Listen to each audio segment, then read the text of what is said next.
Soy una idiota por decirle a mi marido que si se divorcia de mí, ya no puede considerarse el padrastro de mi hija.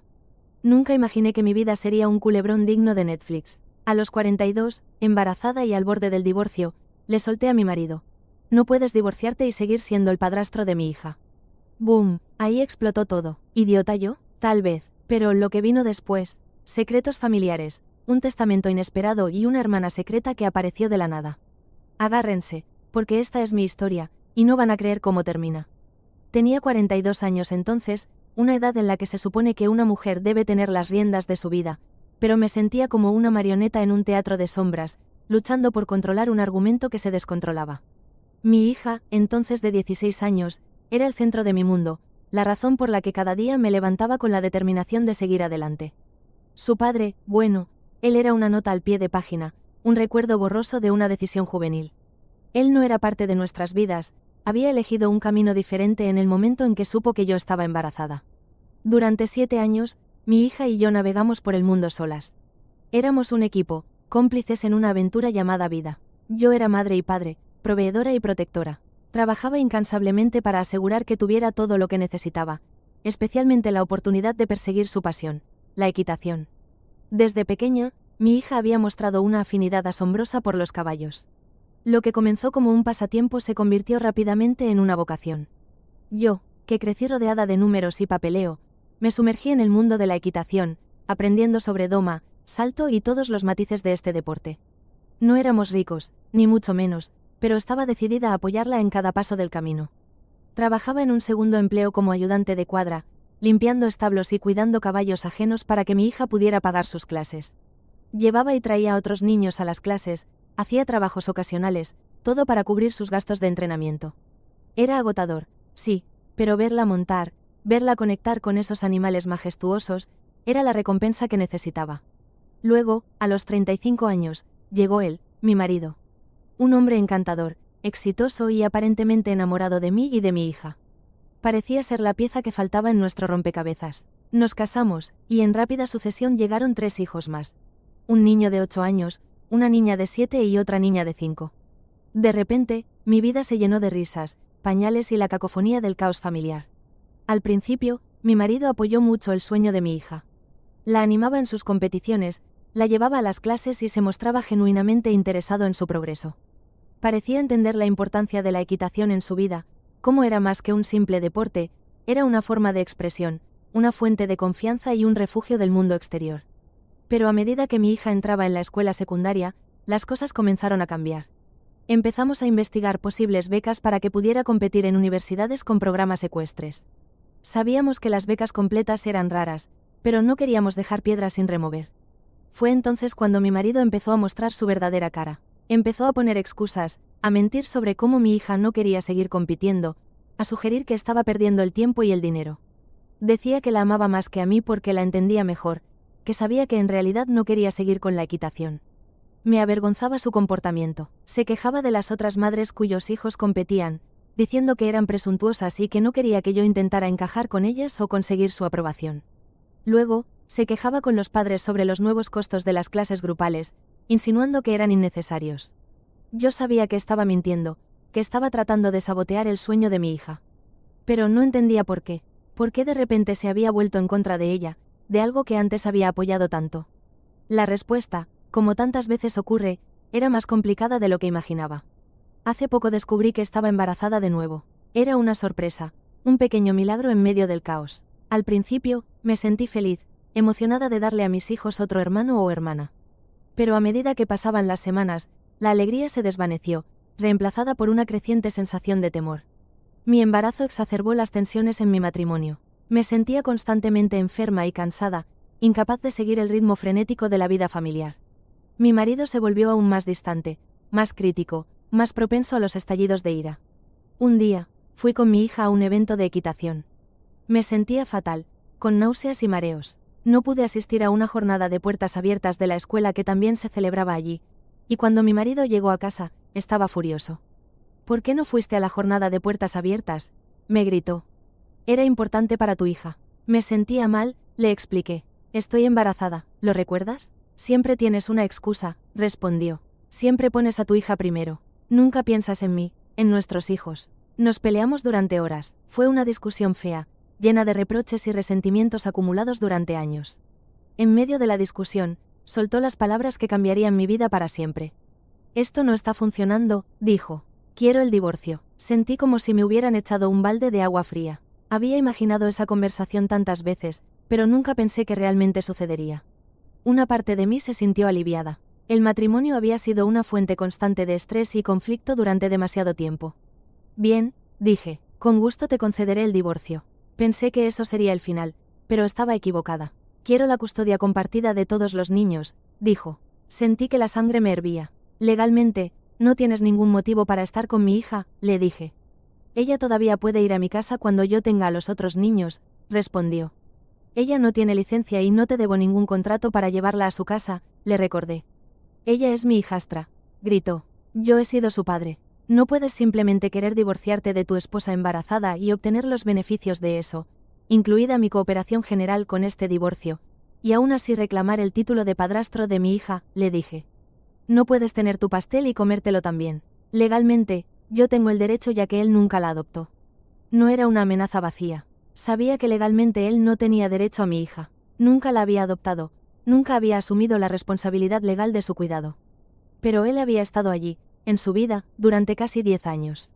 Había sido una figura paterna, un mentor, un amigo. ¿Podía simplemente borrar eso, pretender que nunca había significado nada? No quiero apoyar los objetivos de tu hija de 16 años, dijo. Con el divorcio, no tengo la responsabilidad que implica ser padre de una jinete. Todas sus facturas saldrán de mi cuenta, pero eso significa que no puede seguir disfrutando de todos los beneficios de eso, sin ninguna responsabilidad.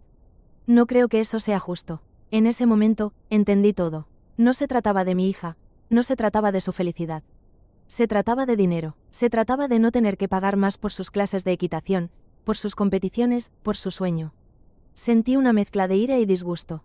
¿Cómo podía ser tan mezquino, tan egoísta? ¿Cómo podía poner el dinero por encima de la felicidad de su hijastra?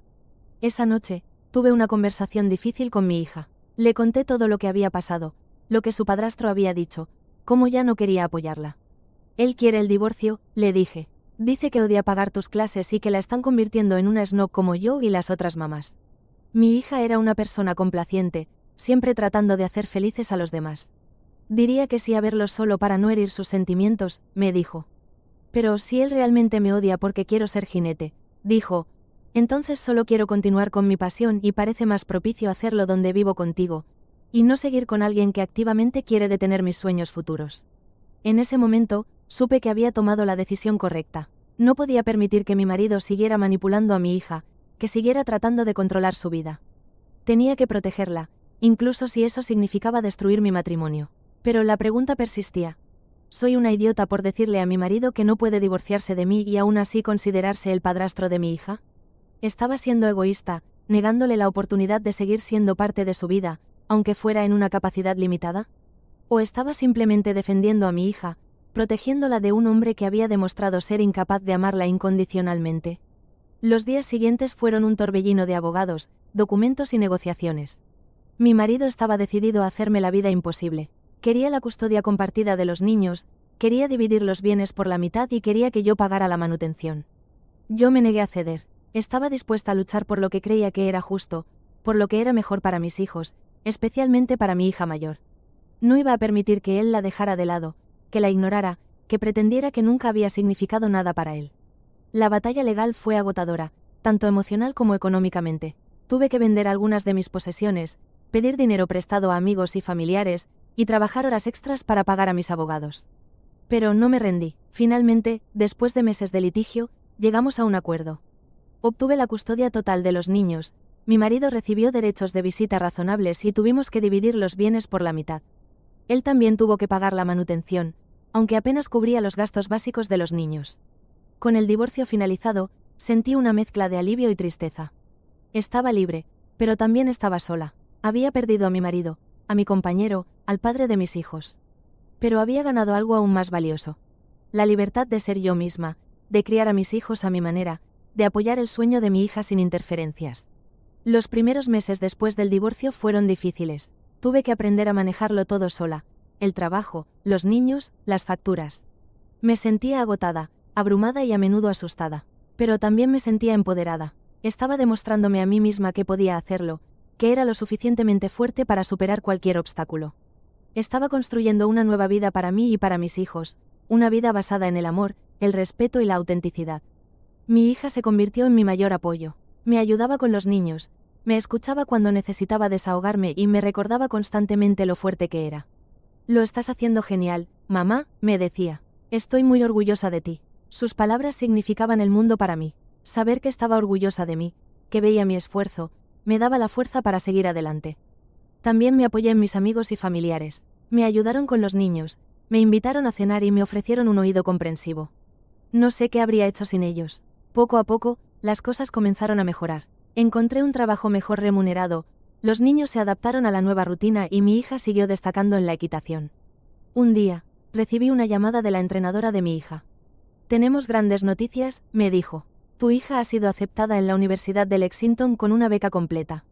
Lloré de alegría. Era el resultado de años de arduo trabajo, dedicación y sacrificio. Mi hija había logrado su sueño, y yo había estado allí para apoyarla en cada paso del camino. Gracias, le dije a la entrenadora. Gracias por creer en ella. Ella se lo merece, respondió. Es una joven talentosa y trabajadora. Estoy segura de que hará grandes cosas. Compartí la noticia con mi hija, y juntas celebramos su logro. Estábamos eufóricas, orgullosas de todo lo que habíamos logrado. Cuando la vi graduarse de la universidad, años después, sentí una oleada de emoción. Había superado tantos obstáculos, había trabajado tan duro, y ahora estaba lista para comenzar su propia vida. Ese día, supe que había tomado la decisión correcta. Había defendido a mi hija, había protegido su sueño, y había ayudado a convertirla en la mujer fuerte y exitosa que era hoy. Pero la historia no termina ahí. Unos años después de la graduación de mi hija, recibí una llamada inesperada.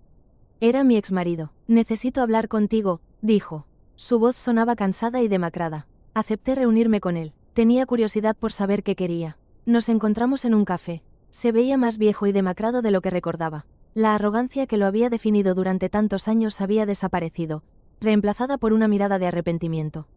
Quería disculparme, dijo. Quería disculparme por cómo te traté, por cómo traté a tu hija. Me equivoqué, estaba celoso de su talento, de la atención que recibía. Estaba siendo egoísta y mezquino. Me quedé en silencio, sorprendida por su honestidad. Sé que no puedo deshacer el pasado, continuó. Sé que he causado mucho daño. Pero quiero que sepas que lo siento de verdad. Pensé que decía la verdad. Vi el arrepentimiento en sus ojos, escuché la sinceridad en su voz. Gracias, dije. Aprecio eso. ¿Cómo está ella?, preguntó, refiriéndose a mi hija. Está bien, respondí. Está trabajando como entrenadora de caballos y está muy feliz. Me alegro, dijo. Siempre supe que haría grandes cosas. Nos quedamos en silencio durante un momento, contemplando el pasado. ¿Te arrepientes?, pregunté. Él asintió. Todos los días, respondió. Me arrepiento de haberte perdido. Me arrepiento de haber perdido a mis hijos. Me arrepiento de haber tratado de sabotear el sueño de tu hija. Arruiné mi vida. Sentí pena por él. Había desperdiciado su oportunidad de ser feliz, de ser un buen padre, de ser un buen esposo. Espero que encuentres la paz, dije. Espero que tú también, respondió. Nos despedimos y nos fuimos por caminos separados. No lo he vuelto a ver desde entonces. Años después, sentada en el porche de mi casa, mirando el atardecer, reflexioné sobre mi vida. Había pasado por muchas cosas. El abandono, la soledad, el trabajo duro, el divorcio, la batalla legal. Pero también había experimentado el amor, la alegría, el éxito y la felicidad. Había criado a 4 hijos maravillosos, había apoyado el sueño de mi hija y había construido una vida significativa y gratificante. Y mientras veía desaparecer el sol en el horizonte, finalmente pude responder a la pregunta que me había atormentado durante tanto tiempo. No era una idiota por decirle a mi marido que no podía divorciarse de mí y aún así considerarse el padrastro de mi hija. Estaba protegiendo a mi hija, defendiendo su sueño y afirmando su derecho a ser amada incondicionalmente. Había tomado la decisión correcta, aunque fuera dolorosa y difícil. Había elegido el amor por encima del miedo, la verdad por encima de la conveniencia, y la felicidad de mi hija por encima de todo lo demás. Y al final, eso era lo que realmente importaba. Pero la vida, como siempre, tenía un último giro inesperado reservado para mí. Una tarde, mientras revisaba el correo, encontré una carta con un matasellos desconocido. La abrí con curiosidad y comencé a leer. Era de un abogado. Me informaba que mi exmarido había fallecido recientemente y que me había nombrado albacea de su testamento. Me quedé atónita. No había sabido que estaba enfermo, no había tenido contacto con él en años. ¿Por qué me había elegido a mí para administrar su herencia? Después de recuperarme de la sorpresa inicial, llamé al abogado y acepté reunirme con él. Tenía que saber qué estaba pasando. En la oficina del abogado, me enteré de los detalles de la muerte de mi exmarido. Había muerto de un ataque al corazón, solo en su casa. No tenía familia cercana, aparte de nuestros hijos. El abogado me entregó una copia del testamento. Lo leí con cuidado. Mi exmarido había dejado todo su patrimonio a nuestros 4 hijos, en partes iguales. A mí me había dejado una carta. Abrí la carta con manos temblorosas. Reconocí su letra, aunque había pasado mucho tiempo desde que la había visto por última vez. Querida, comenzaba la carta. Si estás leyendo esto, significa que ya no estoy aquí. Lamento mucho el dolor que te causé durante nuestro matrimonio. Lamento haberte tratado mal. Lamento haber tratado de sabotear el sueño de tu hija. Lamento haber sido un mal padre y un mal esposo. Sé que no puedo deshacer el pasado, pero quería hacer lo correcto antes de morir. He dejado todo mi patrimonio a nuestros hijos, porque merecen tener un buen futuro. También quería dejarte algo a ti, pero sabía que no lo aceptarías. Así que he decidido dejarte esta carta, para que sepas la verdad. Después de nuestro divorcio, me di cuenta de lo mucho que te amaba. Me di cuenta de que había cometido el mayor error de mi vida al dejarte ir. Intenté seguir adelante, intenté encontrar la felicidad con otras mujeres, pero nunca pude olvidarte. Viví con arrepentimiento todos los días de mi vida. Me atormentaba la culpa por el daño que te había causado a ti y a nuestros hijos. Deseaba poder retroceder en el tiempo y hacer las cosas de manera diferente. Sé que es demasiado tarde para reparar el daño, pero espero que algún día puedas perdonarme. Espero que puedas encontrar la paz y la felicidad que tanto mereces. Siempre te amaré, con amor, tu exmarido. Lloré mientras leía la carta. Me sentí abrumada por una mezcla de tristeza, arrepentimiento y compasión. Mi exmarido había vivido una vida de arrepentimiento, atormentado por los errores que había cometido. Después de calmarme, conversé con el abogado sobre la herencia. Decidí que lo mejor era crear un fideicomiso para mis hijos, para que pudieran usar el dinero para la universidad, para comprar una casa o para iniciar un negocio. Quería asegurarme de que tuvieran un buen futuro, como mi exmarido había deseado. También decidí donar una parte de la herencia a una organización benéfica que apoyaba a jóvenes jinetes. Quería honrar la memoria de mi hija y ayudar a otros jóvenes a perseguir sus sueños. Al administrar la herencia de mi exmarido, aprendí una valiosa lección sobre el perdón. Aprendí que el perdón no se trata de excusar el comportamiento de alguien, sino de liberarse del dolor y el resentimiento. Perdoné a mi exmarido por el daño que me había causado, no por él, sino por mí. No quería seguir cargando con la carga del resentimiento. Quería ser libre, quería seguir adelante con mi vida. El perdón no fue fácil, pero fue necesario. Me permitió dejar atrás el pasado y abrazar el futuro. Un año después de la muerte de mi exmarido, conocí a un hombre maravilloso. Era amable, compasivo y me amaba por quien era. Nos casamos y construimos una vida feliz y gratificante juntos. Con el tiempo, mis hijos crecieron y formaron sus propias familias. Me convertí en abuela y disfruté viendo a mis nietos crecer y prosperar. Mi hija siguió destacando en la equitación. Abrió su propio establo y se convirtió en una entrenadora exitosa. Estaba orgullosa de ella y de todo lo que había logrado. A menudo pensaba en mi exmarido. Me preguntaba si estaría orgulloso de nuestros hijos, si estaría feliz de verlos prosperar. Espero que sí. Al final, mi vida fue una historia de amor, pérdida, perdón y redención.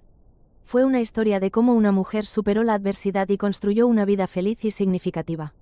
Y mientras me sentaba en el porche de mi casa, mirando el atardecer, supe que había tomado las decisiones correctas. Había defendido a mis hijos, había protegido sus sueños y había aprendido a perdonar. Había vivido una vida plena y gratificante, una vida que había valido la pena vivir.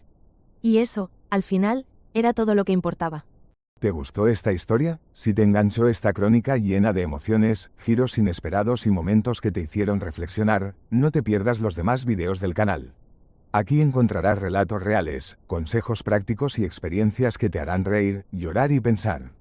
Suscríbete ahora y activa la campanita para no perderte ninguna actualización. Historias reales contadas con profundidad y honestidad. Consejos prácticos para enfrentar situaciones difíciles. Te esperamos en el próximo vídeo.